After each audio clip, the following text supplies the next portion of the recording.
Hello बच्चों, आज मैं आप सभी को के लिए लेकर आया हूँ क्लास 10th का एक नया टॉपिक नंबर 10 निर्देशांक ज्यामिति, जिसको हम लोग सूत्र के माध्यम से पहले समझेंगे। ये सूत्र पढ़ने से हम लोग को सब्जेक्टिव के साथ साथ ऑब्जेक्टिव भी हल करने में काफ़ी मदद मिलेगी और इसमें बारी बारी से हम लोग देखते हैं कौन से सूत्र कहाँ यूज होगा, इसका भी प्रयोग मैं बताऊंगा। पहले हम लोग सूत्र को समझ लेते हैं। यहाँ पहले सबसे पहले दिया हुआ है दूरी सूत्र। इसको हम लोग डिस्टेंस फार्मूला बोलते हैं। दूरी सूत्र कहाँ लगाया जाता है, पहले इस बात को समझें। तो दो बिंदु के बीच की दूरी निकालने के लिए, जैसे एक बिंदु ए यहाँ पर है, एक बिंदु बी यहाँ पर है, इसके बीच का जो दूरी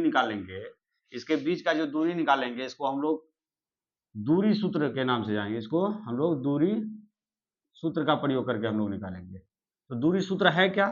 तो जैसे कि एक बिंदु ए था, एक बिंदु बी, तो दूरी ए बी बराबर, तो इसमें सूत्र होता है root under x2 minus x1 का whole square plus y2 minus y1 का होल स्क्वायर। तो हम लोग इसको याद रखेंगे, दूरी सूत्र ए बी बराबर root under x2 minus x1 का whole square plus y2 minus y1 का होल स्क्वायर। तो याद रखेंगे हम लोग दूरी सूत्र को। अब दूसरा है मूल बिंदु। तो मूल बिंदु किसको कहते हैं? यदि हम लोग कोई चतुर्थांश को अगर देखें, तो चतुर्थांश में जो बीच में कटान बिंदु होता है उसको हम लोग मूल बिंदु बोलते हैं। तो मूल बिंदु उसी को बोलते हैं जो बीच में कटता है, उसको मूल बिंदु बोलते हैं। ये मूल बिंदु का अगर फॉर्मूला अगर बोला जाए, तो यहाँ मूल बिंदु का फॉर्मूला को तो हम लोग बोलेंगे root under x square plus y square. तो यहाँ पर वही लिखा गया मूल बिंदु ओपी, ओ से लेकर, जैसे यहाँ मूल बिंदु से कहीं दूसरा यहाँ तक का दूरी, तो ओपी हो जाता है। यहाँ पी है कोई बिंदु तो ओपी, तो इसीलिए यहाँ ओपी माने हैं। ओपी बराबर root under x square plus y square. और बहुत बार इसको पूछा गया, ऑब्जेक्टिव में पूछे ही जाते हैं। अब आते हैं क्वेश्चन सूत्र नंबर 3 पे आते हैं। इस पर देख रहे हैं विभाजन सूत्र। विभाजन सूत्र, इसको हम लोग सेक्शन फॉर्मूला बोलते हैं। तो विभाजन सूत्र दूरी सूत्र के टाइप से होता है। दूरी में ही हम लोग विभाजन सूत्र को सेट करते हैं। जैसे कोई दो बिंदु है, यहाँ ए है, यहाँ पर बी है, बीच में कोई विभाजन करने वाला बिंदु पी आ गया और इसका m1 अनुपात दिया है और m2 का भी अनुपात दिया हुआ है। तो हम लोग आसानी से इसका p का विभाजन यानी क्या है उसको हम लोग निकाल सकते हैं। तो विभाजन सूत्र को हम लोग p से सूचित किए हैं। तो हम लोग देख रहे हैं, तो विभाजन सूत्र को हम लोग को याद रखना, m1 x2 plus m2 x1 बट्टे m1 प्लस m2। तो यहाँ फिर से समझना, m1 लिए x2 लिए, अब इसका विपरीत प्लस m1 था तो यहाँ पर m2, अब यहाँ पर x2 था तो यहाँ पर x1 बट्टे m1 प्लस m2। अब उसी प्रकार से m1 m2 को वैसे ही रखना, सिर्फ x की जगह क्या लगाना है, y। तो m1 y2 plus m2 y1 plus बट्टे m1 प्लस m2। तो हम लोग इसको पूरा बोलेंगे विभाजन सूत्र। और इसको यहाँ x इसलिए लिखे क्योंकि कोई भी निर्देशांक में आगे वाला को x बोलते हैं, पीछे वाला को y बोलते हैं। इसमें x वाला का मिश्रण है, इसमें y वाला का मिश्रण है। चलिए आगे देखते हैं मध्य बिंदु। मध्य बिंदु सूत्र, इसको भी p से सूचित करते हैं। तो मध्य बिंदु का फॉर्मूला x2 प्लस x1 बटे 2 कोमा y2 प्लस y1 बटे 2, या हम लोग इसको सीधा करके भी बोल सकते हैं x1 प्लस x2 बटे 2 y1 प्लस y2 बटे 2। ये बहुत ही सिंपल है और मध्य बिंदु सूत्र आसानी से हम लोग निकाल सकते हैं इसको। अब आगे है त्रिभुज का क्षेत्रफल। ये बहुत ही अच्छा टॉपिक है, इस पर हम लोग को 2 मार्क्स में हमेशा पूछे जाते हैं। तो हम लोग इसको सबसे पहले बनाने के लिए क्या करते हैं, त्रिभुज का क्षेत्रफल का सूत्र बनाने के लिए सबसे पहले एक त्रिभुज लेते हैं। त्रिभुज में हम लोग क्या करते हैं, A B C, A B C लिख देते हैं। ए का यहाँ पर x1 और y1, बी का x2 y2 और सी का x3 और y3। जब ये तीनों अगर यदि निर्देशांक, तीनों बिंदु का निर्देशांक अगर दिया रहता है, तो हम लोग को इसका क्षेत्रफल निकालने के लिए, इसका अंदर में कितना जगह है, इसका क्षेत्रफल निकालने के लिए हम लोग ये बड़ा वाला सूत्र का प्रयोग करते हैं। तो इसका बड़ा वाला सूत्र को याद करने का तरीका क्या है, अगर त्रिभुज यहां देख लेंगे कि त्रिभुज एबीसी है, त्रिभुज एबीसी का क्षेत्रफल बराबर 1/2 x1 1/2 into x1 y2 minus y3। यहां पर बोलेंगे 1/2 x1 into y2 minus y3 plus x2 into y3 minus y1 plus x3 into y1 minus y2। अब थोड़ा सा हम लोग को देखना है इसको, 1/2 लिखने के बाद बड़ी ब्रैकेट के अंदर x1 है, x1 को हम लोग बाहर रखेंगे लेकिन अंदर में y2 माइनस y3 से शुरू करते हैं। सिर्फ एगो वाला याद रखना, एक पहला बार याद रखें। अब x1 पर खत्म हुआ था तो यहाँ पर प्लस देकर क्या देंगे, x2 देंगे। उसके बाद अब देखते हैं डब्बा में खत्म क्या हुआ था, y3, तो यहाँ y3 से शुरू करेंगे, जो लास्ट में खत्म होगा वही शुरू से फिर उसको शुरू करेंगे, तो y3 माइनस y1। अब यहाँ x2 पर खत्म हुआ था तो यहाँ पर क्या देंगे, x3। उसके बाद यहाँ पर हम लोग जानते हैं y1 पर खत्म हुआ था डब्बा के अंदर में, तो यहाँ y1 माइनस y2। इसको अगर यदि 2-4 बार लिखा जाए तो आराम से इसको हम लोग लिख सकते हैं, याद रख सकते हैं इसको। अब आते हैं हम लोग केंद्रक सूत्र में। केंद्रक किसको कहते हैं, कोई भी त्रिभुज है, जिस प्रकार से त्रिभुज में अगर यदि हम लोग को यहाँ बीच में जो होता है उसको केंद्रक बोलते हैं जी, तो केंद्रक का अगर यदि निर्देशांक निकालना हो तो इसके लिए हम लोग को फॉर्मूला होता है। तो केंद्रक सूत्र को निकालने के लिए जी बराबर x1 plus x2 plus x3 बटे 3 और y1 plus y2 plus y3 बटे 3। यहाँ पर x वाला, यहाँ पर y वाला को यानी 3, क्योंकि तीन इसमें 3 को कौन है, 1 2 3, कौन ए कौन बी कौन सी। वैसे भी हम लोग जानते हैं कौन ए का निर्देशांक, कौन बी का, कौन सी का, यानी ए वाला में x1 x2, ए वाला का x1 x2 x3 और बी फिर ए वाला का y1 y2 y3 को जोड़कर, और 3 कौन है इसलिए 3 से इसमें क्या करते हैं, भाग करते हैं। अब आगे आते हैं 7 नंबर पर आते हैं मूल बिंदु का निर्देशांक। अब मूल बिंदु होता क्या है, हम अब यहाँ आप लोग को बताए मूल बिंदु है ना, दो जब रेखा को, जब x अक्ष और y अक्ष को आपस में मिलाया जाता है तो इसका कटान बिंदु को ही क्या कहते हैं हम लोग, मूल बिंदु। इसका कटान बिंदु को बोलेंगे, कटान बिंदु बोल सकते हैं या तो मूल बिंदु इसको बोल सकते हैं। और इसका हम लोग इसके बारे में जानेंगे कि इसका निर्देशांक जो होता है 0,0 होता है। अब हम लोग इसके बारे में जानते हैं मूल बिंदु का निर्देशांक 0,0, मतलब इसका मतलब ये हुआ कि ये x अक्ष जो है और y अक्ष जहां कटेगी वो 0 पर कटेगी। कहां पर कटेगी, x भी 0 पर कटेगी, y भी 0 पर कटेगी। इसलिए हम लोग बोल सकते हैं मूल बिंदु का निर्देशांक बराबर 0,0। और ये तो हम लोग को अक्सर पूछा ही जाता है, फाइनली 1 मार्क में पूछा ही जाता है। अब थोड़ा हम लोग निर्देशांक के बारे में समझते हैं, निर्देशांक के बारे में समझते हैं। अब निर्देशांक से क्या क्या समझते हैं, तो निर्देशांक में हम लोग को आगे और पीछे का बात करते हैं। कोई डब्बा में अगर यदि 2,3 दिया रहता है तो कैसे समझेंगे कि x का मान क्या है, y का मान क्या है, तो आगे वाला को हम लोग x बोलेंगे और पीछे वाला को इसमें y बोलेंगे। तो हम लोग इसको लॉजिक से बोले कि आगे वाला को x, पीछे वाला को y, लेकिन याद रखेंगे आगे वाला x को भुज बोलते हैं, इसको x को क्या बोलेंगे, आगे वाला को भुज। तो हम लोग को पूछता भी है निम्नलिखित में भुज का मान है, तो भुज का मान कौन है इसमें, 2। अब पीछे वाला को हम लोग y को क्या बोलते हैं, कोटि बोलते हैं, इसको हम लोग कोटि कहते हैं। तो कोटि का मान पूछ दिया तो क्या बताएंगे यहाँ पर 3, तो ये भी अक्सर हम लोग को पूछा जाता है। तो याद रखना है कि x, y में x अक्ष को भुज, y अक्ष को कोटि बोलेंगे, x अक्ष को भुज, y अक्ष को कोटि। निर्देशांक में हम लोग को याद रखना है x वाला को भुज, y वाला को कोटि कहते हैं। और इससे हम लोग को एक आध क्वेश्चन ऑब्जेक्टिव में आता ही है। अब थोड़ा सा हम लोग यहां जानते हैं x अक्ष का निर्देशांक। अगर x अक्ष का बात करें, अगर कोई यहां पर अगर बात करें इस अक्ष का, x अक्ष का बात करें, यहां x होता है, यहां x डैश, अगर इसका निर्देशांक पूछा जाए तो x अक्ष का निर्देशांक x, 0, कहने का मतलब यहाँ x और y है। और इसमें अगर पूछ दिया कि x अक्ष का निर्देशांक क्या है, तो पूछा गया x अक्ष, इसलिए y अक्ष में क्या देंगे हम लोग, 0, यानी y का मान क्या है वहां पर 0। तो इसीलिए हम लोग यहाँ पर लिख सकते हैं कि x अक्ष का निर्देशांक x, 0 होता है। तो यहां तक हम लोग समझ गए। अब आगे देखते हैं y अक्ष का निर्देशांक। उसी प्रकार से अब y अक्ष का पूछा है तो 0 किसका हो जाएगा, इसका मतलब x के जगह 0, y का जगह y आ जाएगा। तो y अक्ष का निर्देशांक 0, y।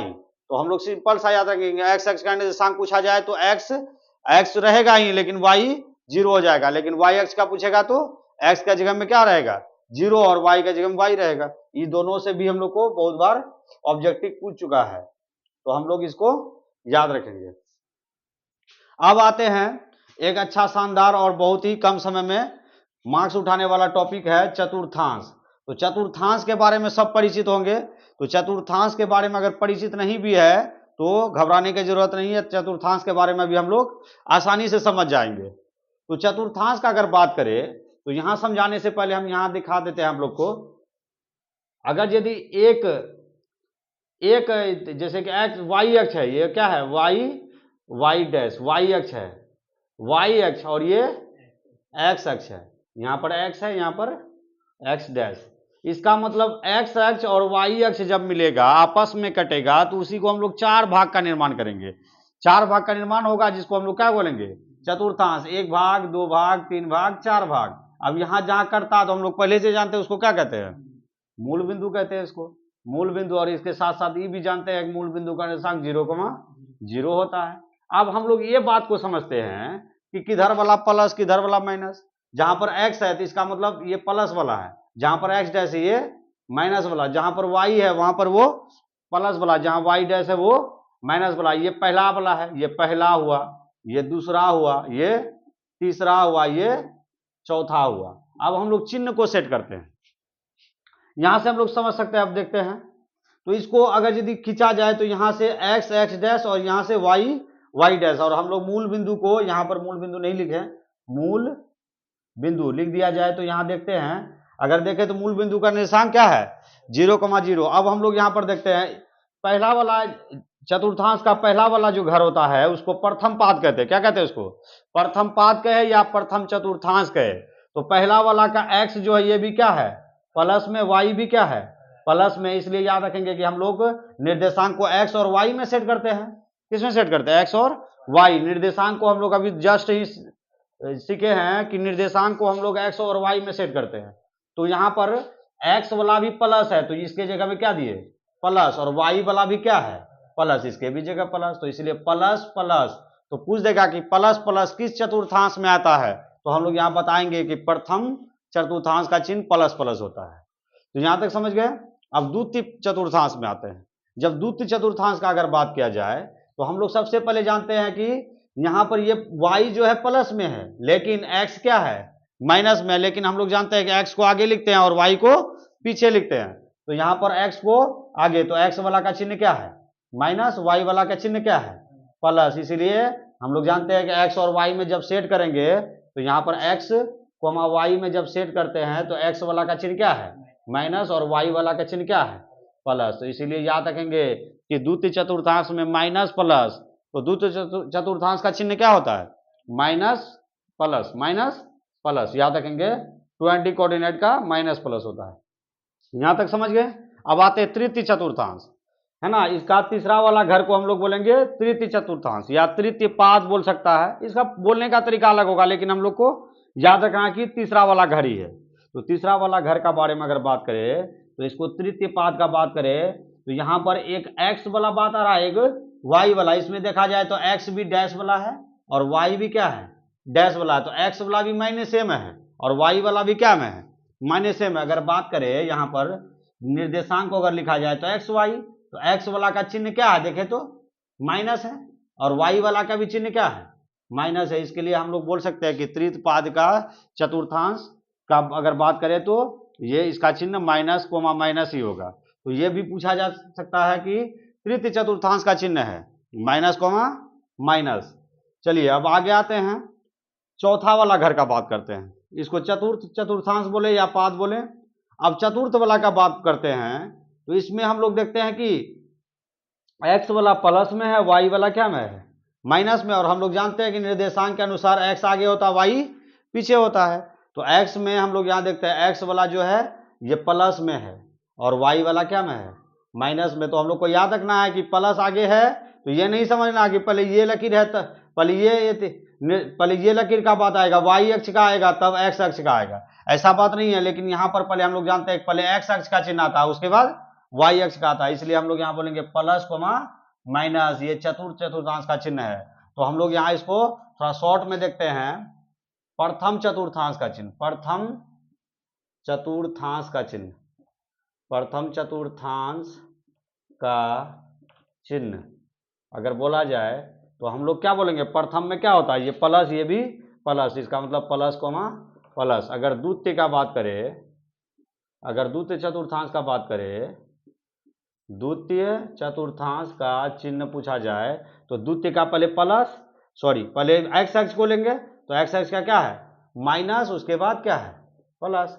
अब तृतीय का बात करें, तृतीय चतुर्थांश का अगर बात करते हैं तो तृतीय चतुर्थांश में एक्स भी प्लस में और वाई भी क्या है, सॉरी एक्स भी माइनस में वाई भी माइनस में, इसलिए माइनस कोमा माइनस। अब चतुर्थ चतुर्थांश का बात करें चतुर्थ का बात करते हैं तो यहाँ देखते हैं कि x प्लस में है लेकिन y प्लस कोमा माइनस, ये इसको हम लोग याद रख सकते हैं और ऑब्जेक्टिव आसानी से बना सकते हैं। अब बारी बारी से हम लोग इस पर एग्जाम्पल के माध्यम से प्रत्येक सूत्र को सॉल्व करते हैं। चलिए हम लोग दूरी सूत्र का प्रयोग करके दो एग्जाम्पल को सॉल्व करते हैं और जिससे कि हम लोग को ऑब्जेक्टिव और सब्जेक्टिव दोनों में काम आता है। एक नंबर बोला निम्न बिंदु का दूरी ज्ञात करें। ये दोनों अलग अलग हिसाब है, एक नंबर और दो नंबर, दोनों को बारी बारी से सॉल्व करते हैं। तो यहाँ हम लोग एक नंबर पे आते हैं। एक नंबर पर पहले गिवन लिखेंगे, गिवन, उसके बाद हम लोग देखते हैं पहला निर्देशांक को ए मानेंगे, दूसरा को बी मानेंगे। ए मान से चलते हैं पहला वाला। तो ए में हम लोग देखते हैं 4,5 है, तो हम लोग इसका निर्देशांक आगे वाला को x बोलते हैं, पीछे वाला को y बोलते हैं। तो x1 बराबर 4, y1 बराबर 5। अब b देते हैं, उसका बाद -3,2 है, तो x2 बराबर -3, y2 का अगर बात करें तो 2। अब लोग यहाँ आते हैं, दूरी सूत्र से आते हैं, इसलिए दूरी ए बी बराबर, यहाँ हम लोग फार्मूला लिख लेते हैं। तो फार्मूला होता है x2 माइनस x1 का whole square plus y2 minus y1 का होल स्क्वायर, और रूट को हम लोग बराबर लिखना वहाँ तक। चलिए अब उसके बाद x2 का मान भरना है। x2 का मान हम लोग यहाँ निकाल के रखे हैं। x2 का मान है -3 माइनस x1 का मान 4 है, इस पर हम लोग स्क्वायर लगा देंगे, प्लस y2 का मान देख रहे हैं 2 है, y1 का मान 5, इस पर स्क्वायर कर दिए। उसके बाद अब देखते हैं -4 -3 -7 का स्क्वायर प्लस 2 में 5 घटाएंगे तो -3 का स्क्वायर। तो ध्यान देना का 5 वाला जो है बड़ा है, इसलिए अब 7 का स्क्वायर करेंगे तो माइनस का स्क्वायर प्लस हो जाता है, 7 7 49 प्लस 3 का स्क्वायर 9। दोनों को जब जोड़ते हैं 9 9 18 मतलब 58, रूट अंडर 58। और इसको चाहेंगे तोड़ देंगे, या तो यहीं पर हम लोग मात्रक लिखकर आंसर दे देंगे, और ये हम लोग का फाइनली आंसर होगा। ऑब्जेक्टिव में भी इसी तरह से बनाएंगे। अब आते हैं सेकंड हिसाब की तरफ। सेकंड हिसाब है, सेकंड हिसाब भी सेम बनाएंगे। गिवन पहले हम लोग ए मान लेंगे, पहला वाला को क्या मानेंगे ए कोमा बी। तो इसको भी हम लोग निर्देशांक में तोड़ देते हैं, पहला वाला को x, दूसरा वाला को y, लेकिन यहाँ पर 2 को है तो x1 से शुद्ध करते हैं। x1 बराबर a, y1 बराबर b। यहाँ पर b देते हैं -a, -b दिया हुआ है, तो x2 बराबर क्या हो जाएगा -a, और y2 बराबर -b। चलिए यहाँ पर भी हम लोग इसलिए दूरी सूत्र से आते हैं। दूरी ए बी बराबर हम लोग फिर लगाएंगे वही, root under x2 minus x1 का whole square plus y2 minus y1 का होल स्क्वायर।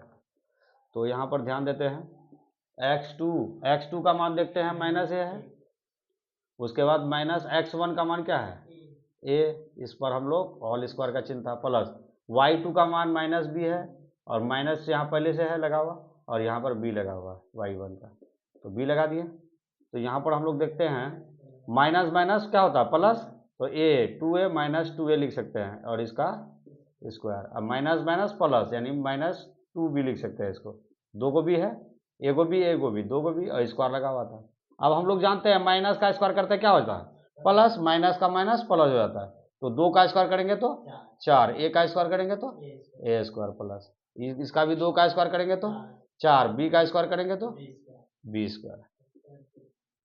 अब यहाँ से 4 में 4 कॉमन ले सकते हैं कि नहीं, 4 कॉमन जब ले लिए तो यहाँ बचा a स्क्वायर, यहाँ पर बचा b स्क्वायर। अब 4 का वर्गमूल भी निकल रहा है हम लोग का, तो वर्गमूल निकाल लेते हैं। 4 का वर्गमूल क्या होता है, तो सबसे पहले हम लोग वर्गमूल निकाल के लिख देते हैं बाहर, 4 का वर्गमूल 2। अब हम लोग देखते हैं ये a square plus b square तो जोड़ में है, इसका वर्गमूल नहीं निकलेगा, तो यहाँ पर हम लोग लिख देंगे a square plus b square. यहाँ पर हम लोग इसको मात्रक लिखकर यहीं पर आंसर छोड़ेंगे, और ये हम लोग को बहुत बार पूछा भी गया है, और इसको हम लोग VVI के तौर पर।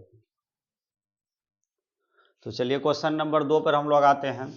तो यहाँ पर पढ़ते हैं, x अक्ष पर वह बिंदु ज्ञात कीजिए जो बिंदुओं 2, यहाँ बिंदुओं का बात हो रहा, मतलब दोनों साइड का बात आ रहा है। बिंदु जब बोलेगा बीच का, बिंदुओं बोलेगा तो लास्ट का। 2, -5 और -2, 9 माइनस है यहाँ लगा हुआ, -2, 9 से समदूरस्थ है। तो पहले हम लोग इसका फिगर बना के देखते हैं। एक्स अक्ष पर वह बिंदु ज्ञात करिए जो बिंदु, तो बिंदुओं का बात हो रहा है। सबसे पहले हम लोग फिगर बना रहे हैं इसका। यहाँ पर ए देंगे, यहाँ पर बी देंगे, बीच में पी देंगे।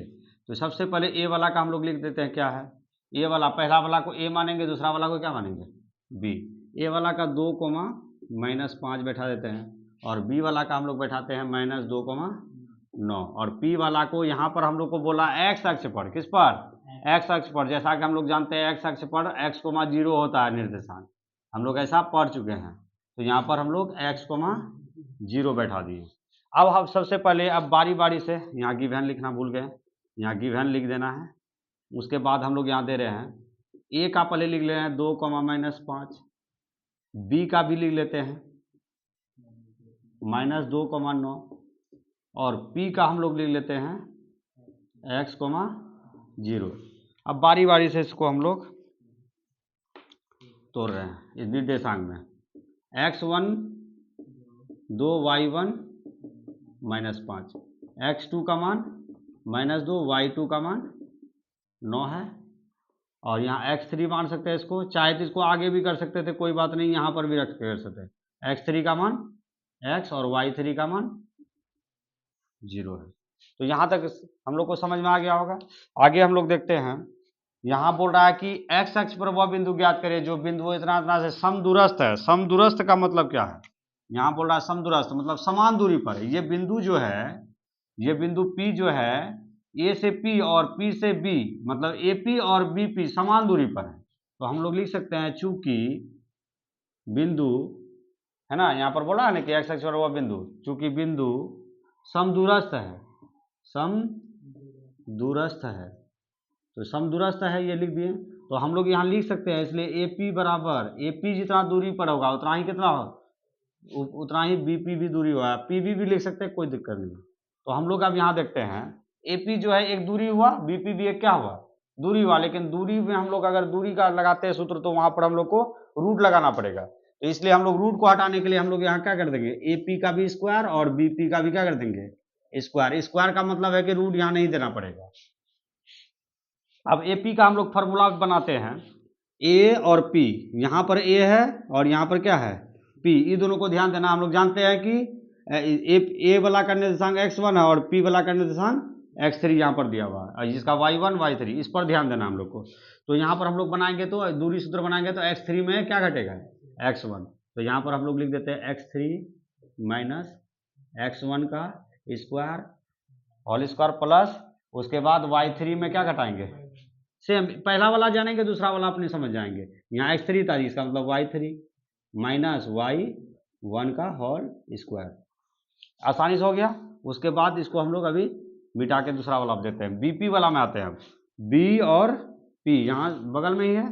तो BP में देखते हैं कि x3 में क्या घटेगा, x3 माइनस x2 का होल स्क्वायर प्लस y2 में y1, सॉरी यहाँ x3 था, तो यहाँ पर जानते हैं कि x3 था, यहाँ पर क्या होगा, यहाँ पर x3 वाला x1 x2 पर घटा था, y3 y2 में घटेगा, y2 में घटेगा। इस पर हम लोग स्क्वायर देंगे। अब मान बैठाते हैं बारी से, सावधानी से।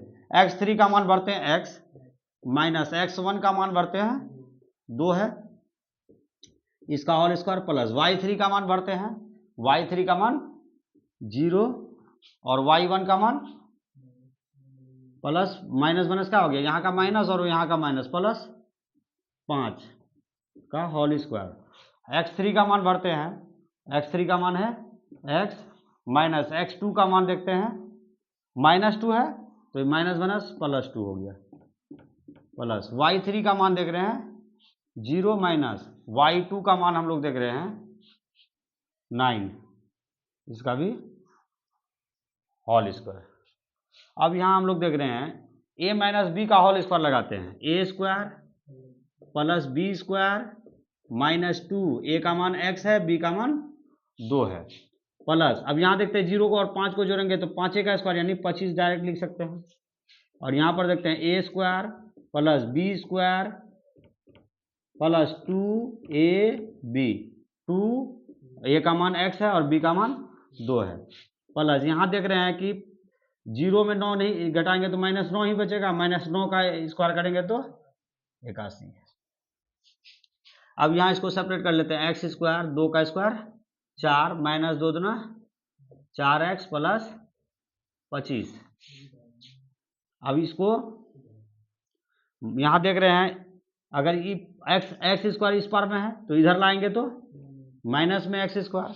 अब यहाँ देख रहे हैं प्लस 2 का स्क्वायर करेंगे तो प्लस 2 का स्क्वायर 4 होता है, लेकिन इधर लाएंगे तो -4। अब यहाँ देखते हैं 2 दूना 4x, तो प्लस 4x हुआ, तो इधर लाएंगे तो -4x, और प्लस 81 को इधर लाएंगे तो -81। एक साथ हम लोग को बराबर का इस पार्ट टपा लिए ताकि हम लोग को दिक्कत नहीं होगा सोल्व करने में। अब हम लोग देखते हैं इसको थोड़ा यहाँ पर। अब यहाँ देख रहे हैं एक्स स्क्वायर प्लस में है और एक्स स्क्वायर क्या है माइनस में, इसको हम लोग कटा सकते हैं। अब यहाँ फिर से देख रहे हैं कि माइनस में 4x माइनस में 4x, तो क्या हो गया, तो हम लोग बोल सकते हैं माइनस का 8x बोल सकते हैं, इसका काम खत्म हो गया। अब हम लोग देख रहे हैं, अब यहाँ पर जोड़ना है माइनस का 4 प्लस का 4, इसको भी कटा देते हैं।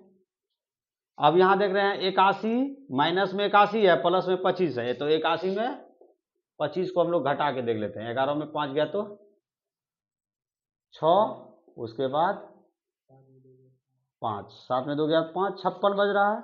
तो 56 मेरा माइनस में बचेगा, क्या प्लस में 25 है, तो -56 बराबर 0। तो और -8x बराबर, इसको 56 को उधर भेजता है तो माइनस में 56 है, इधर आएगा तो प्लस में 56।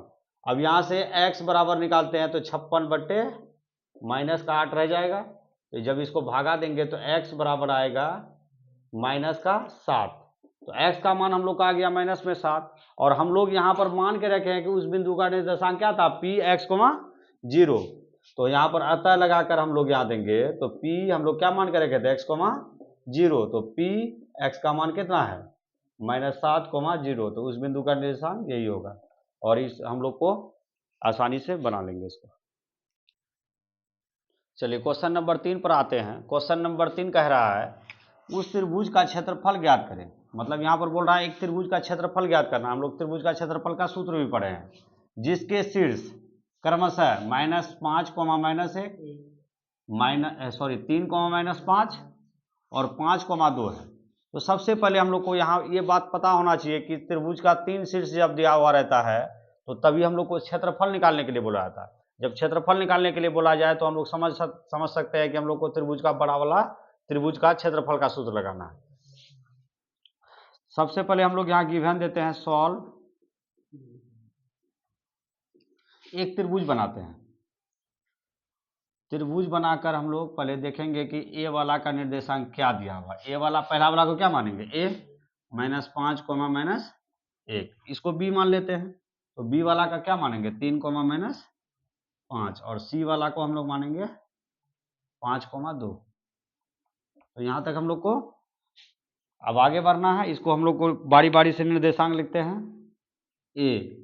a का है -5, -1, तो हम इसको तोड़ते हैं निर्देशांक में। पहला वाला को x, दूसरा वाला को y, तो x1 इसको मानेंगे -5 और y1 मानेंगे -1। ठीक, अब यहाँ b देते हैं। तो b वाला को जब देखते हैं 3, -5 दिया हुआ, तो हम लोग जानते हैं x1 y1 हो गया था। अब x2 y2, x2 का मान होगा 3 और y2 का मान कितना होगा, y2 का मान अगर बात किया जाए यहाँ पर -5 है, -5। अब c का बात करते हैं। c का निर्देशांक है 5, 2। तो अब यहाँ x3 का बात करते हैं 5, अगर y3 का बात करेंगे तो यहाँ 2 होगा। तो यहाँ तक हम लोग को पहले अच्छा तरह से निकाल के रखना है। उसके बाद अब त्रिभुज का क्षेत्रफल का सूत्र अप्लाई करेंगे यहाँ पर। तो त्रिभुज का क्षेत्रफल का सूत्र हम लोग को याद भी होना चाहिए, तो इसलिए त्रिभुज ABC का क्षेत्रफल। अब यहाँ पर हम लोग को याद होना चाहिए 1/2। ध्यान से इसको देखना है, x1 और y2 - y3, यहाँ ध्यान देना है। 1/2 x1 × y2 - y3। यहाँ x1 पर खत्म हुआ था तो यहाँ प्लस देकर x2 लिखना है। जैसे ही यहाँ प्लस देकर x2 दिए तो अब ये डब्बा का अंदर का देखना है, लास्ट में क्या था, y3 था, तो y3 में y1 लाएंगे घटा के, फिर यहाँ प्लस x2 में खत्म हुआ था, यहाँ क्या होगा प्लस x3। अब यहाँ पर y1 से शुरू करना है, y1 माइनस y2, ये हम लोग का फॉर्मूला हो गया, और इसको हम लोग को याद रखना ही पड़ेगा, याद रखेंगे तभी हम लोग इसको सॉल्व कर पाएंगे।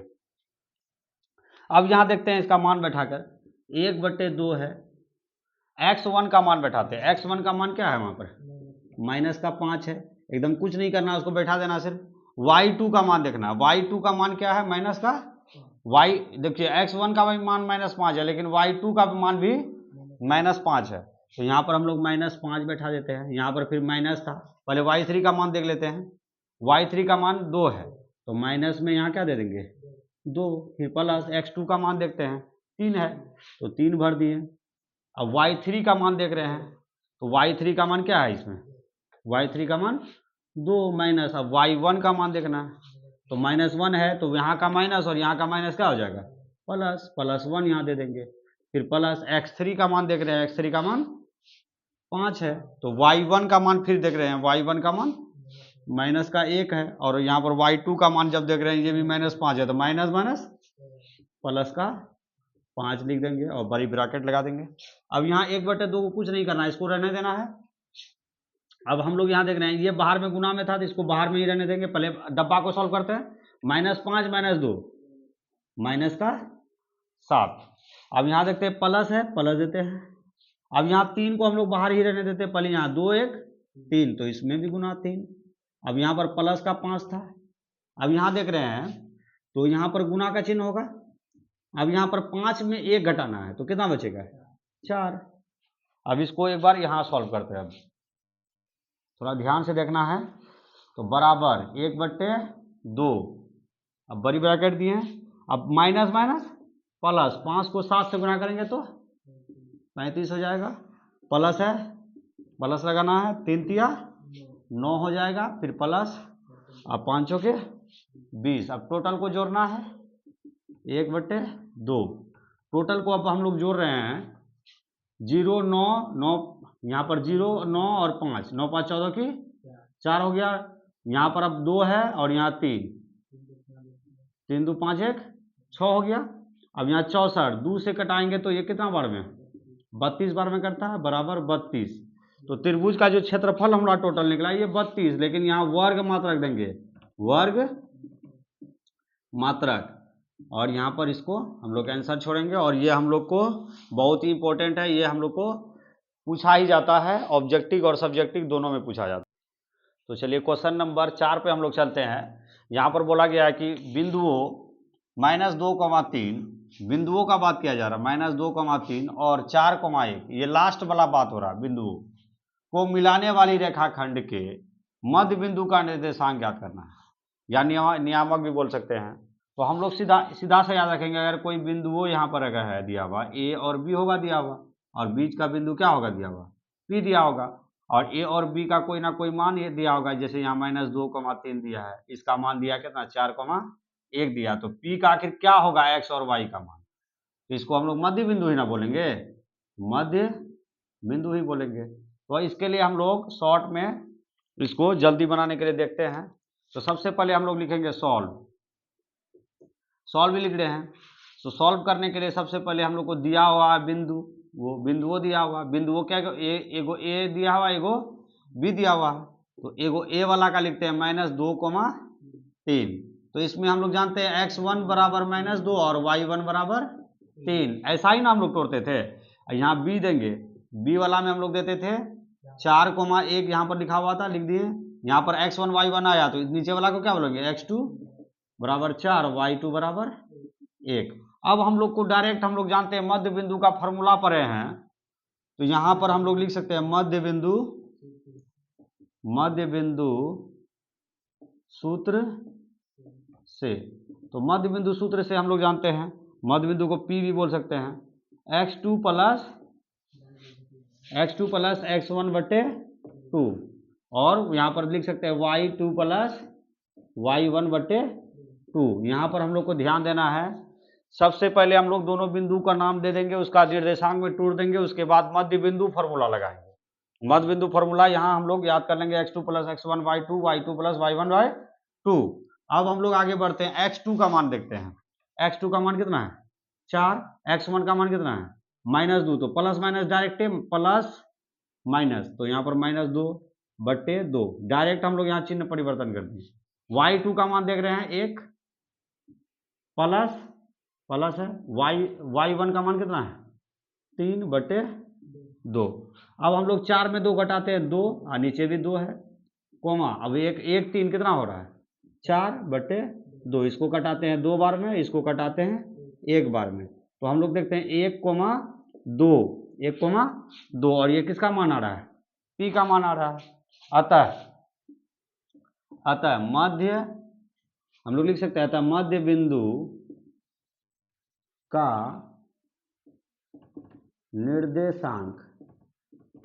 निर्देशांक या नियामक बोलेंगे, तो हम लोग मान कर कहते P x, y, तो यहाँ पर P का मान, x का मान है 1 और y का मान है 2। यही हम लोग का फाइनली आंसर।